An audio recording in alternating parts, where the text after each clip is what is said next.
سجدہ صرف ایک اللہ رب العالمین کے لیے ہے۔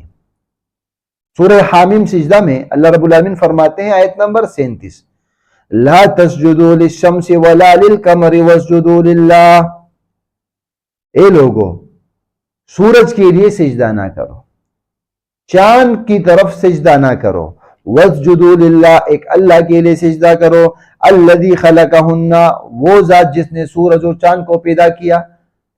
یعنی کتنے بے وقوف ہو تم، جو چیز خود مخلوق ہے اس کی عبادت کرتے ہو، اس کی عبادت کیوں نہ کرتے ہو جس نے اس چاند اور سورج کو پیدا کیا۔ ان کنتم ایاہ تعبدون اگر تم اس خاص اللہ کی عبادت کرتے ہو۔